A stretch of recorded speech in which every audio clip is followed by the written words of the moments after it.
একটা নোজেল দিয়ে আমরা কয়টা ডিজাইন করতে পারবো আর পারফেক্ট ক্রিম চিজ ফ্রোস্টিংটা কিভাবে তৈরি করেছি সেটাই আজকের একটা ভিডিওতে আপনাদের সাথে শেয়ার করছি।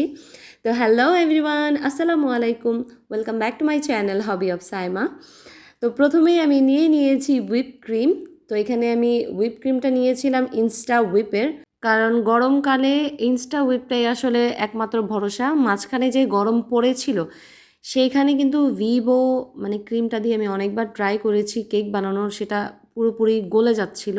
কিন্তু ইনস্টা হুইপটা ইউজ করার ফলে কিন্তু আমার কেকটা একেবারেই গলে যায়নি, একদম স্টেবল রয়েছিল। তো এর জন্য আমি সবসময় চেষ্টা করি গরমকালে ভিভো ইউজ না করে ইনস্টা হুইপটা ইউজ করতে। তো এখানে ক্রিমের পরিমাণ ছিল 1 কাপ, আর চিনি নিয়েছিলাম আমি 2 টেবিল চামচ পরিমাণ। আমি চিনিটাকে ব্লেন্ড করিনি, আমি আস্ত চিনিটাই এখানে ইউজ করেছি। চিনিটাকে আমি একবারেই ক্রিমের মধ্যে ঢেলে তারপর বিট করছি। এভাবে হয় কি, ক্রিমের সাথে চিনিটা একবারে মিক্স হয়ে যায়।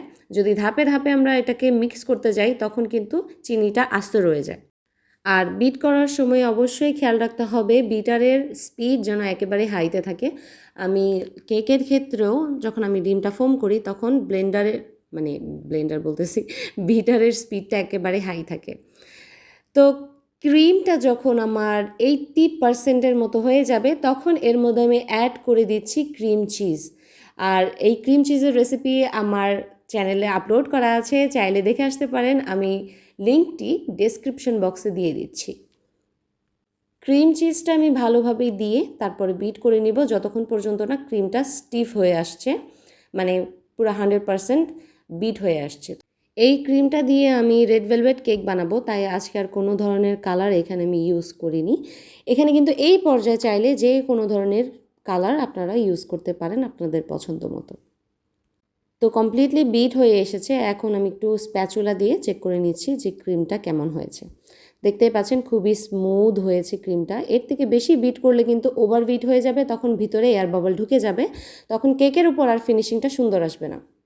এখন পুরোনো একটা বোর্ড নিয়েছি যেটা আমি বাসার কাজে ইউজ করি, যেমন ক্রিম বানানো বা কেক ডেকোরেশন। তো এটার মধ্যে আসলে আমি আর কোনো এক্সট্রা বোর্ড আমি ইউজ করতে চাইনি। তো আমি এখানে একটা 6B নোজেল নিয়েছিলাম। আর দেখেন 6B নোজেল দিয়ে আমি 3 থেকে 4টা ডিজাইন আপনাদের করে দেখাচ্ছি, যেটা খুবই ইজিভাবে আপনারা করে নিতে পারেন। যে কোনোভাবে মন চায় সেইভাবেই আসলে ডেকোরেশন করা সম্ভব। আর দেখতেই পাচ্ছেন ক্রিমটা আমার কতটা সুন্দর সিল্কি ক্রিমি, যে আমার প্রত্যেকটা ডিজাইনই খুবই স্পষ্ট বোঝা যাচ্ছে। তো এই হচ্ছে আমার আজকের ভিডিও। আশা করি আপনাদের সকলের কাছে আমার ভিডিওটি ভালো লাগবে। যদি ভালো লাগে অবশ্যই আমার ভিডিওতে একটি লাইক এবং কমেন্ট করে যাবেন। আর যদি সম্ভব হয় প্লিজ আমার চ্যানেলটিকে সাবস্ক্রাইব করে আমার পাশেই থাকবেন। আজ এই পর্যন্ত, কথা হবে নেক্সট কোনো ভিডিওতে। ততদিন পর্যন্ত সবাই সুস্থ থাকবেন, ভালো থাকবেন, দোয়া রইল এবং আমার জন্য দোয়া করবেন। আল্লাহ হাফেজ।